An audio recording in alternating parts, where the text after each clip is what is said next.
जे अमृत आहे ते म्हणजे भारतीय संविधान. या संविधानाचे शिल्पकार म्हणजे डॉक्टर बाबासाहेब आंबेडकर. एक असा महामानव ज्यांच्या विचारांची उंची हिमालया एवढी भव्य, ज्यांच्या संघर्षाची गाथा परदेशात सन्मानाने आयुष्य जगण्याची संधी असतानाही डॉक्टर बाबासाहेब आंबेडकरांनी मातृभूमीची निवड केली.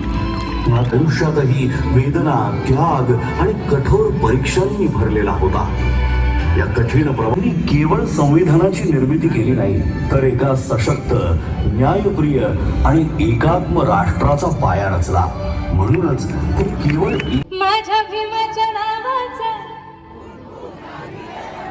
अजून एकदा जोरदार व्हायला पाहिजे. माझ्या भीमाच्या नावाचा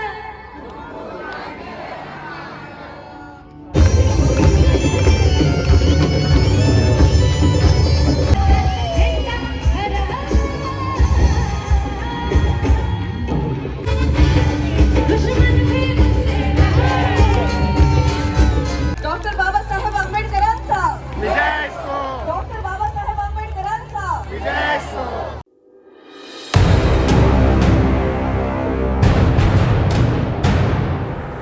hello guys, welcome back to my YouTube channel. तर तुम्हा सर्वांचं पुन्हा एकदा स्वागत आहे माझ्या नवीन ब्लॉगमध्ये.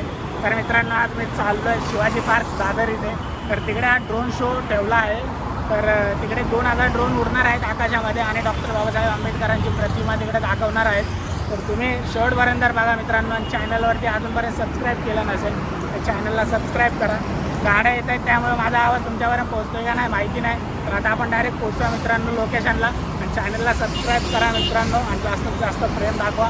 आणि माझ्यासोबत विकास आहे आणि आम्ही दोघंच आहे. आणि तिकडे बघूया अजून कोण भेटतं आहे का आपल्याला, ओळखीचं नाही. तर आपण काढूया आजचा ब्लॉग आणि कसा वाटला मला कमेंट्स करून सांगा मित्रांनो. शेवटपर्यंत बघा. Bye bye.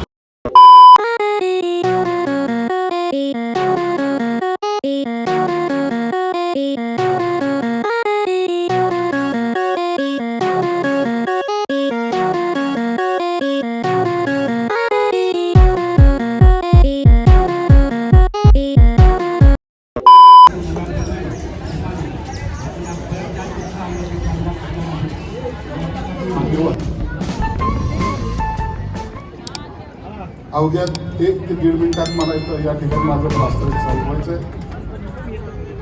9:30 सव्वा 9 ते 9:30च्या दरम्यान मी तुमच्याशी संवाद साधणार आहे. थोडा आवाज जोरात आला तर पुढच्या वर्षी आणखी जो मोठा कार्यक्रम करू. जय भीम. शिवाजी पार्कच्या या मैदानामध्ये पहिल्यांदा एवढा मोठा आवाज तुमच्या माध्यमातून गुंजतोय याचा मला आनंद आहे. कंप्लीट 7:50ला हा ड्रोन सुरू होईल. सगळे लाईट हे ऑफ केले जातील आणि आकाशाकडे आपली नजर असेल. जवळपास 14 मिनिटाचा हा कार्यक्रम ड्रोनचा एक आपल्या आयुष्यामध्ये वेगळा आनंद देणारा हा क्षण आपण साठवावा. या ठिकाणी केंद्रीय मंत्री हा सर्व आनंद आपण निश्चित घ्या. तुम्ही आलात, तुमचं मी मनापासून या ठिकाणी स्वागत करतो. आणि ड्रोनचे जे काही तंत्रज्ञ त्यांना विनंती करतो, कृपया आता आपला शो सुरू करावा. धन्यवाद.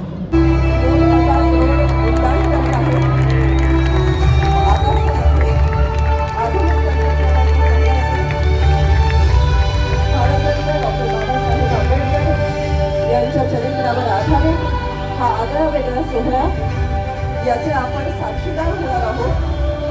अशा पद्धतीची महामानव डॉक्टर बाबासाहेब आंबेडकर यांच्यावर आधारित ही पहिलीच कलाकृती आहे. शिक्षण हे एकच शस्त्र.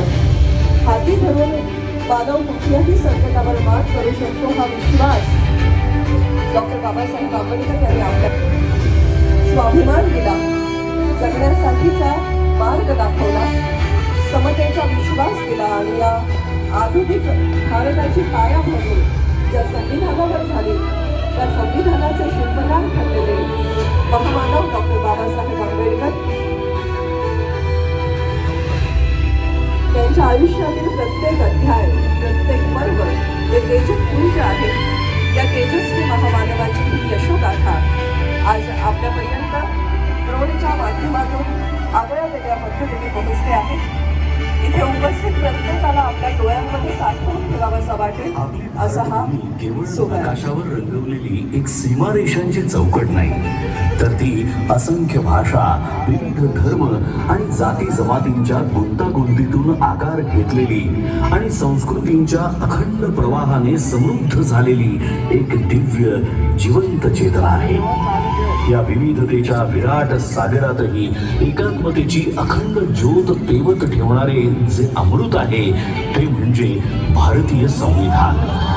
या संविधानाचे शिल्पकार म्हणजे डॉक्टर बाबासाहेब आंबेडकर, एक असा महामानव ज्यांच्या विचारांची उंची हिमालया एवढी भव्य, ज्यांच्या संघर्षाची गाथा समुद्रा एवढी अथांग आणि ज्यांच्या कार्याची किमया आकाशा एवढी व्यापक आहे.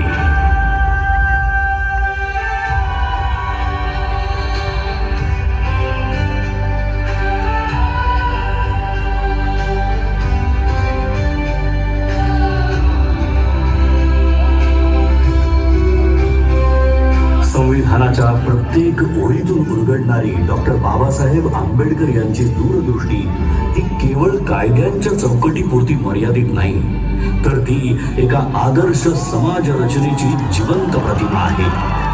न्याय, स्वातंत्र्य, समता आणि बंधुत्व या मूल्यांच्या आधारावर त्यांनी असा भारत घडवण्याचा ध्यास घेतला जिथे प्रत्येक नागरिकाला आपलं अस्तित्व अभिमानाने जगता येईल. त्यांनी केवळ संविधानाची रचना केली नाही, तर एक असा भारत निर्माण केला जो प्रगत, न्यायप्रिय आणि समताधिष्ठित असेल आणि जिथे आधुनिक भारताची बीजे पेरली जातील. ज्या महामानवाने देशाच्या उज्ज्वल भविष्याची भक्कम पायाभरणी केली त्या डॉक्टर बाबासाहेब आंबेडकर यांचं बालपण मात्र अत्यंत कठीण, वेदनांनी आणि अपमानाने भरलेलं होतं. अस्पृश्यतेच्या काळोख्या सावटाखाली त्यांना शाळेत वेगळं बसवलं जाईल. पाण्याच्या एका थेंबासाठीही त्यांना वंचित ठेवलं जाईल. परंतु या सगळ्या अन्यायाच्या जखमांमध्येही त्यांच्या अंतःकरणात परिवर्तनाची तेजस्वी ज्वाला धगधगत होती.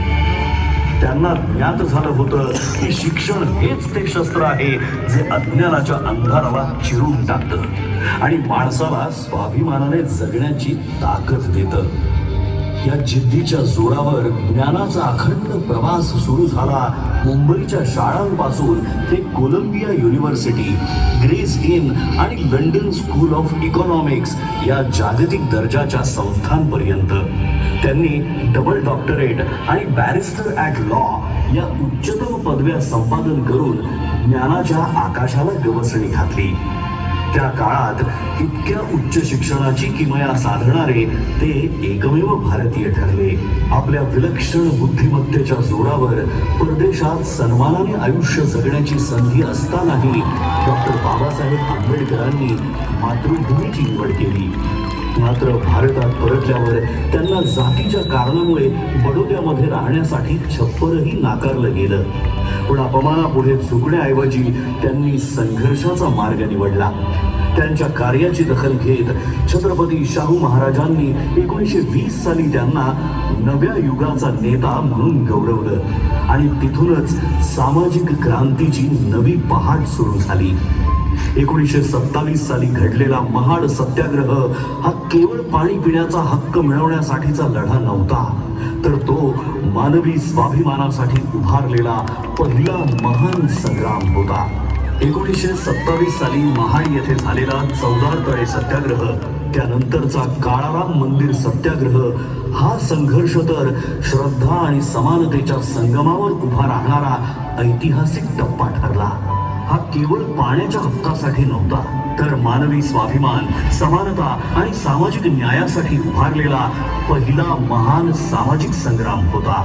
1930 ते 1932 या कालखंडात डॉक्टर बाबासाहेब आंबेडकर यांनी गोलमेज परिषदेमध्ये सहभाग घेत वंचित, पीडित आणि शोषित समाजाचा आवाज जागतिक स्तरावर पोहोचवला. अनहायलेशन ऑफ कास्ट या त्यांच्या क्रांतिकारी ग्रंथातून त्यांनी जाती व्यवस्थेच्या मूळ पायालाच हादरा दिला.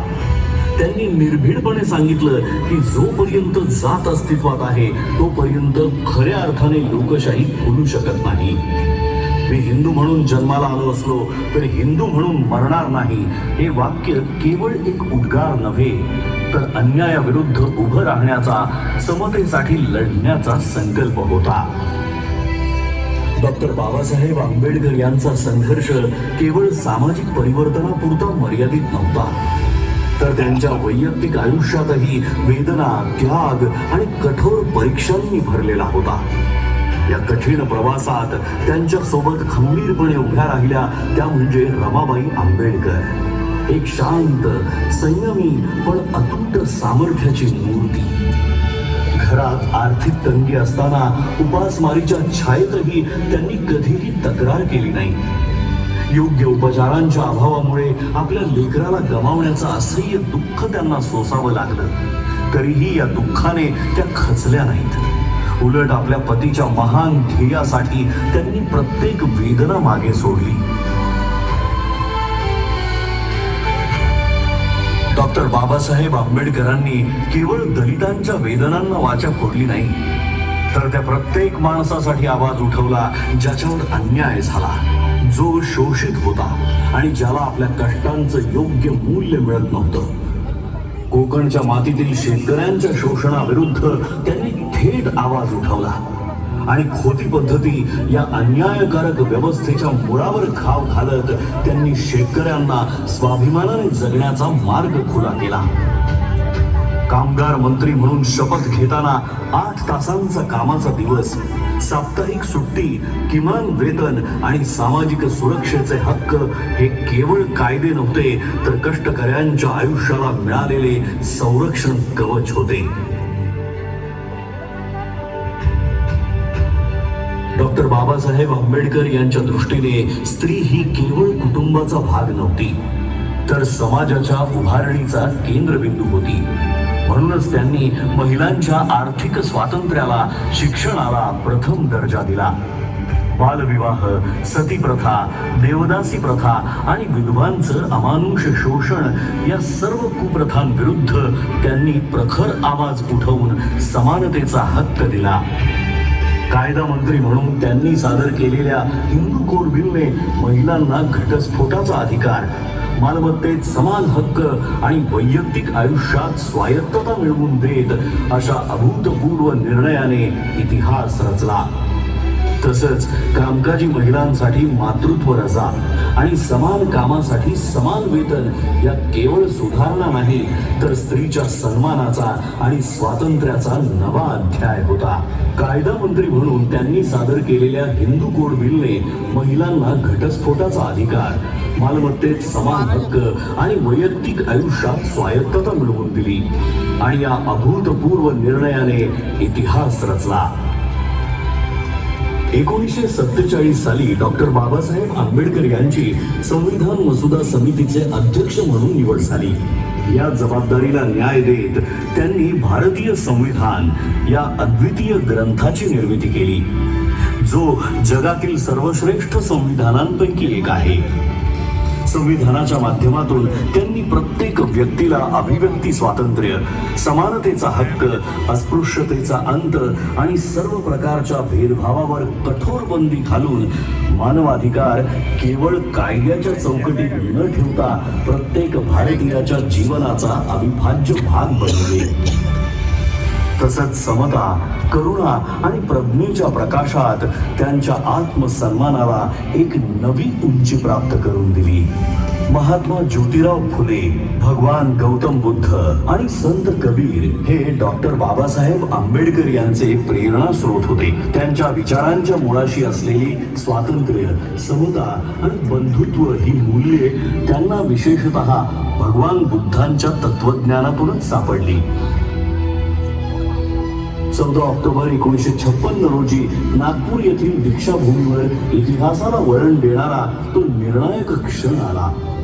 त्या दिवशी डॉक्टर बाबासाहेब आंबेडकरांनी बौद्ध धम्माचा स्वीकार केला आणि सुमारे 5 लाख अनुयायांना धम्मदीक्षा देऊन एका महान सामाजिक क्रांतीची सुरुवात केली. जगातील सर्वात मोठे शांततापूर्ण सामूहिक धर्मांतर म्हणून या घटनेची इतिहासात नोंद झाली. त्यांनी केवळ संविधानाची निर्मिती केली नाही, तर एका सशक्त, न्यायप्रिय आणि एकात्म राष्ट्राचा पाया रचला. म्हणूनच ते केवळ एका समाजाचे नेते नाहीत, तर संपूर्ण भारताचे राष्ट्र निर्माते आहेत. अशा या महान विभूतीचे, या युगपुरुषाचे आपण आज कृतज्ञतेने स्मरण करूया आणि अभिमानाने, आत्मसन्मानाने आणि एकतेच्या भावनेने म्हणूया, जय भीम, जय भीम, जय भीम, जय भीम, जय भीम.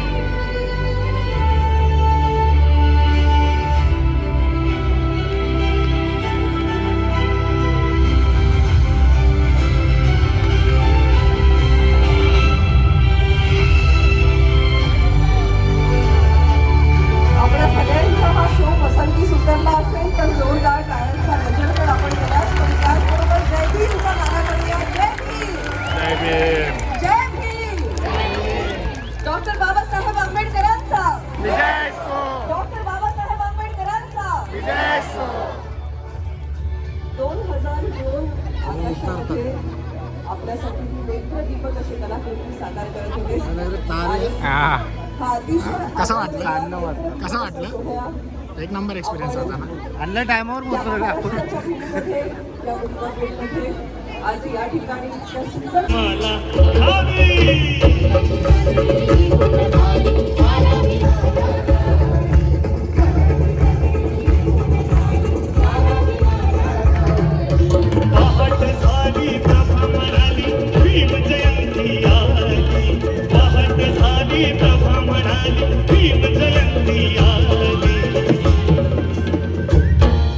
सगळ्यांचे हालवर पुन्हा एकदा डॉक्टर बाबासाहेब आंबेडकरांचा. हर चांदाची चांदणी ही येऊन खाली, वारा भीमाला खाली.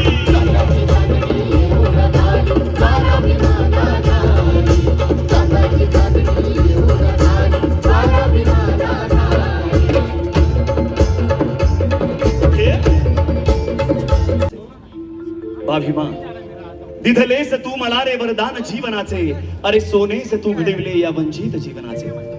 सिंहा समान जगणे तू शिकवेले साम.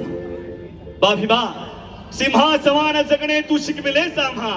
अरे या कंठात ओतले तू सामर्थ्य गर्जनांचे, कंठात ओतले तू सामर्थ्य गर्जनांचे.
वात्सल्याची मूर्ती, प्रेमाची मूर्ती माता रमाई,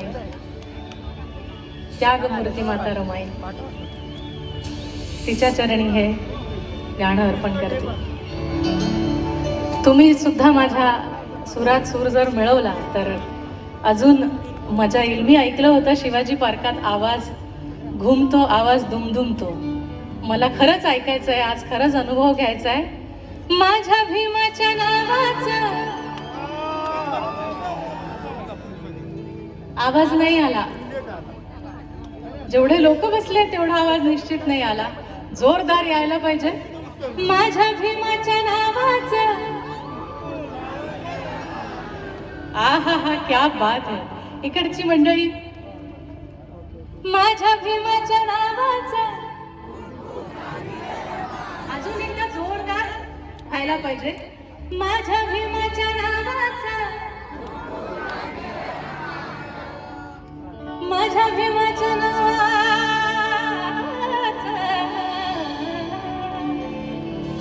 माझ्या भीमाच्या नावाचा माझ्या भीमाच्या नावाचा कुंकू लाविला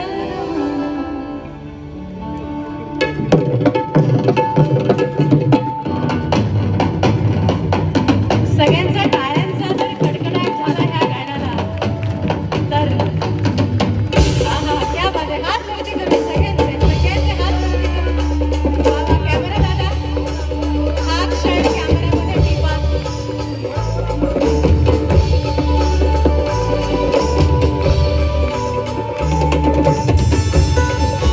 किती आशा सोन्याची, तरी चिंता सदा धनाची. नाही केली आशा सोन्याची, तरी चिंता सदा धनाची. ठेवी पतीचा सन्मान.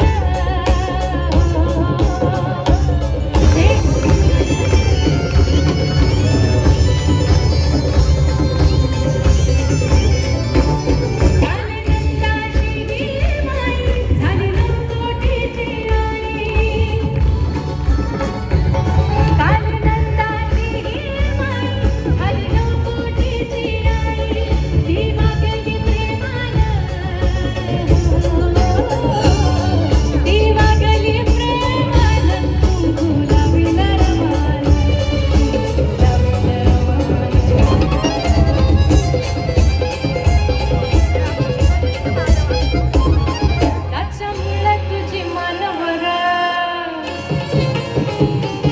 त्याच्यामुळं तुझी मानवर ज्याने साऱ्याच केलंय भर.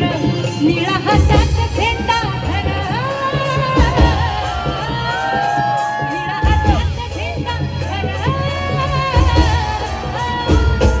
जा जगाला सांग जा बापू माझा भीमराव रामजी आंबेडकर.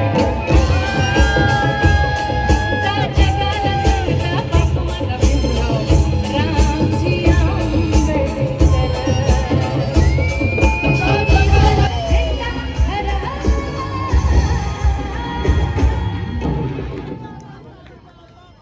जा जगाला सांग जा बापू माझा भीमराव.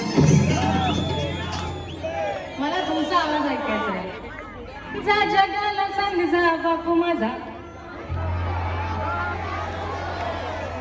परत एकदा गोंधळ नको, एका सुरात सगळ्यांचा आवाज पाहिजे. जा जगाला सांग जा बापू माझा भीमराव. क्या बात है. Once more. जा जगाला सांग जा बापू माझा भीमराव. ओ, जा जगाला सांग जा बापू माझा भीमराव रामजी आंबेडकर. जा जगाला सांग जा बापू माझा भीमराव रामजी आंबेडकर.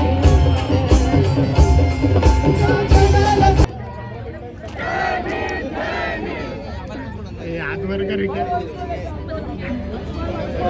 स्क्रीन घे दिसू आपण.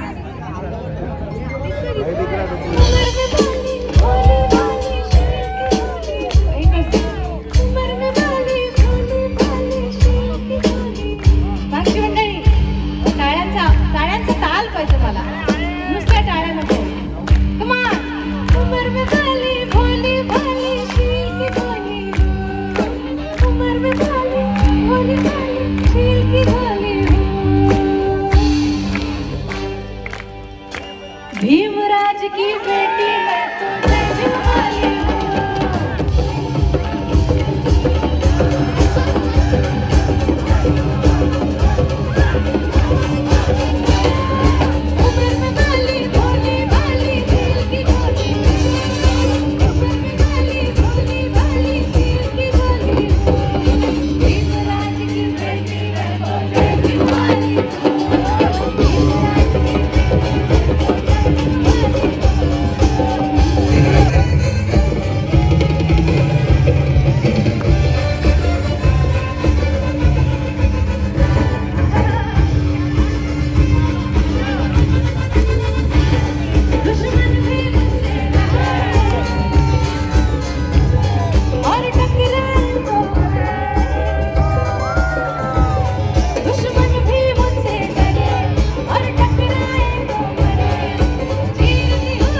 मित्रांनो आता फायनली वेळ आलेली आहे आपला आजचा ब्लॉग एंड करण्याची. तर कसा वाटला मित्रांनो मला कमेंट्स करून सांगा, आणि चांगला वाटला असेल तर मित्रांनो कमेंटमध्ये जय भीम नक्की लिहा, आणि जास्तीत जास्त प्रेम दाखवा आणि शेअर करा सगळ्यांना. मला तर एक नंबर वाटला मित्रांनो, आवडला मला, एक नंबर होता. आणि तुम्हाला कसं वाटलं ते पण तुम्ही कमेंट्स करून सांगा. पुढच्या वर्षी आम्ही जाऊ नक्की, आणि पुढच्या वर्षी आम्ही लोक जाणार तर सगळ्यांना घेऊन जाणार, कारण की नाचायला वगैरे मस्त पडेल. चला मित्रांनो, बाय बाय.